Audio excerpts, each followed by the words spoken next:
Halo, nama saya Michael. Nama saya Roni Yunis. Nama saya Esa. Nama saya Rahul Mulyana. Nama saya Denis Kurnia Rahmadina.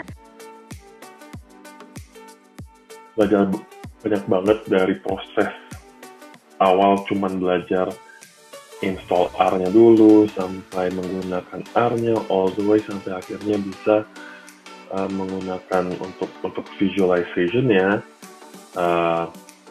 Terus memang benar banyak yang dipelajarin dalam 3 hari, tapi emang disajikan secara bertahap ya, jadinya kita pun nggak terlalu susah untuk ngikutinnya sih. Belajar function Prophet yang buat nge-forecast-nya itu. Soalnya sebelumnya aku belum pernah nge-forecast data pakai R. Jadi kemarin itu diajarin untuk nge-forecast data dari 0 sampai evaluate-nya juga pakai si function itu.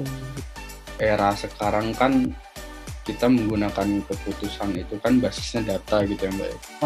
We use data as pivot buat kita biar kita bisa tahu kayak performance kita seperti apa dan untuk kayak drive business decision.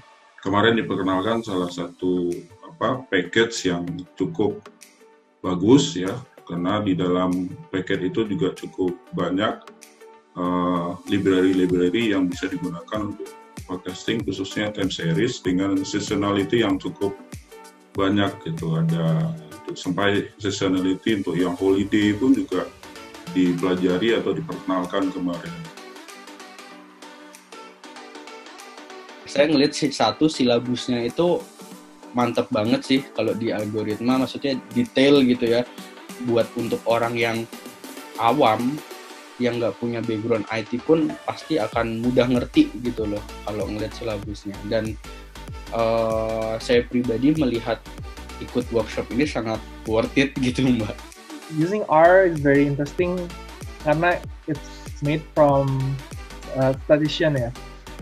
Kayak there's a lot of things yang mungkin lebih easy buat kayak everyday business people. Saya juga akhirnya dapat istilahnya tuh dapat semacam pujian gitu loh dari loh. Ini yang biasanya ngolah datanya agak lama gitu kan, butuh waktu mungkin 2 hari gitu kan, tapi dengan pakai R ini kita bisa piping, kita bisa feature engineering, kita bisa manipulasi datanya, kita bisa olah ibaratnya datanya tuh semau kita, sedinamis itu gitu. Sebenarnya kalau belajar programming sih sebenarnya bisa sih online, kayak nggak masalah ya. Kita sendiri juga dapat teaching assistant satu-satu. Jadi kita bisa nanya teaching assistant-nya itu masing-masing. Kalau pekerjaan bisa diotomatisasi kan bukan hanya untuk ke company tapi untuk skill pribadi kita sih. Enaknya mungkin dari sistem algoritmanya dengan ada instructor, ada teaching assistant-nya, jadi bisa ask questions langsung, itu agak membantu sih. Dari instrukturnya yang juga berpengalaman di dalam proyek-proyek yang sejenis, sehingga pada saat menyampaikan kepada kita itu kita langsung memahami secara implementasinya itu seperti apa.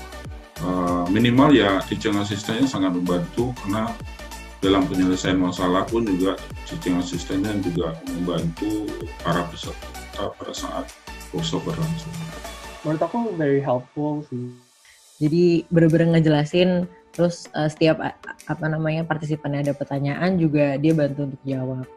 Membantu banget. Satu, membantunya itu pertama kita dikenalkan dengan sesuatu yang baru yang saya bilang tadi, kayak package-nya, terus metode cara kita analisisnya seperti apa, terus insight, bagaimana kita bisa merelasikan antara insight dari business knowledge ke teknis datanya seperti apa. Terus yang kedua adalah yang saya suka itu kita diberikan latihan. Jadi diberikan latihan, kalau nggak salah 3 kali ya latihannya, lalu kita harus upload. Jadi kan di situ kita setiap belajar berarti punya satu tujuan step by step gitu. Lalu pada akhirnya kita diberikan kayak mini project, dan itu asik banget sih. Jadi bener-bener kayak kita sedang mengerjakan project itu gitu loh. Itu sih yang ngebuat kayak oh ternyata online workshop ini bisa nempel loh di kepala, bisa nempel loh di apa kita serap ilmunya.